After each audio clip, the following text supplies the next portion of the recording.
9টা থেকে 3টা পর্যন্ত অফিস চলছে। আজ অফিস ছুটির পর যানবাহনের চাপ সড়কগুলোতে, সেই খবর আমরা জানবো। সেই খবর জানাতে আমার সঙ্গে গুলিস্তান মোড় থেকে যুক্ত হয়েছেন মুন্নাফ রশিদ। মুন্নাফ, কি অবস্থা? এই যে মতিঝিল ব্যাংক পাড়া অফিস ছুটি হলো, এই মতিঝিল গুলিস্তানের মানুষজন তো সবাই অধিকাংশই আসলে মেট্রো রেল ব্যবহার করে তারা ফিরে যেতেন, যারা মিরপুর ওই অঞ্চলের দিকে ফিরতেন।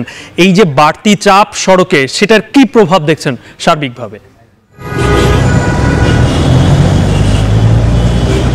বাড়তি চাপ তো একটা রয়েছেই, যেহেতু যে কারফিউয়ের সময় বেড়েছে সকাল 7টা থেকে সন্ধ্যা 7টা পর্যন্ত। এর মধ্যে যে অফিস সময়সূচিরও কিছু পরিবর্তন এসেছে। ইতিমধ্যে সরকারি অফিসের যে সময়সূচি, সেই সময়সূচি অনুযায়ী কিন্তু সরকারি অফিসগুলো কিন্তু ইতিমধ্যে শেষ হয়েছে। আমরা দেখেছি যে যেসব কর্মকর্তা কর্মচারীরা তারা রাস্তায় বের হয়েছেন এবং যাওয়ার জন্যে যে বাহনগুলো রয়েছে, সেসব বাহনগুলোতে আমরা দেখেছি যে একটু বাড়তি চাপ রয়েছে।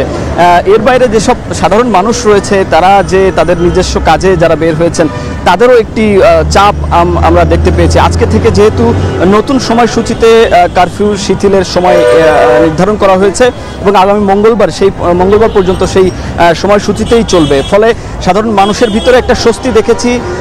একদম পুরোপুরি যে স্বাভাবিক চলাফেরা, স্বাভাবিক যে নিয়মকানুন, সেভাবেই কিন্তু আমরা লক্ষ্য করেছি। আমি সারাদিন যে প্রশাসনের প্রাণকেন্দ্র সচিবালয়ে ছিলাম, সচিবালয়ে দেখেছি যে অন্য সময়গুলোতে, সাধারণ সময়গুলোতে যে ধরনের কাজের চাপ থাকে, কর্মকর্তাদের যে ব্যস্ততা, সাধারণ মানুষের যেসব যাওয়া আসা, সেই বিষয়গুলো কিন্তু আমরা সারাদিন লক্ষ্য করেছি। এর বাইরে সাধারণ যে যাত্রীবাহী পরিবহন রয়েছে, সেসব যানবাহনের যেরকম চাপ দেখেছি, এর বাইরে মেট্রো রেলও আমরা দেখেছি যে চাপ দেখেছি।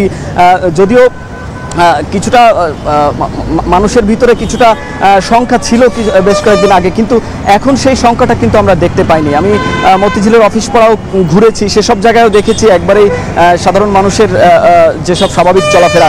রাস্তাঘাটে গাড়ির চাপ দেখেছি, জ্যাম সৃষ্টি হয়েছে বেশ কিছু জায়গায়। মানে নতুন করে যেহেতু সময়সূচি নির্ধারণ করা হয়েছে, সকাল থেকেই গাড়ির তীব্র চাপ লক্ষ্য করা গেছে রাস্তাঘাটে। সাধারণ মানুষের বেরিয়ে আসে এবং ঢাকা থেকে যারা আজকে যেহেতু সাপ্তাহিক কর্মদিবসের প্রথম দিন, সেই হিসাবে যেহেতু 2 দিন সাপ্তাহিক ছুটি ছিল, যারা ঢাকার বাইরে গিয়েছিলেন তাদেরও ঢাকায় প্রবেশের ক্ষেত্রে আমরা দেখেছি যে সকাল থেকে তাদের প্রবেশে কোনো রকম বাধা বিঘ্ন হয়নি, নির্বিঘ্নে তারা ঢাকায় প্রবেশ করতে পেরেছেন এবং ঢাকা থেকে বের হতে পেরেছেন। আমি গুলিস্তানের মোড়ে রয়েছি। এখানে বড় ধরনের গাড়ির জটলা থাকে, সেই জটলা কিন্তু স্বাভাবিক সময়ে যতটা থাকে আমরা সেভাবে কিন্তু এখনও সেরকম একটি জটলা দেখছি।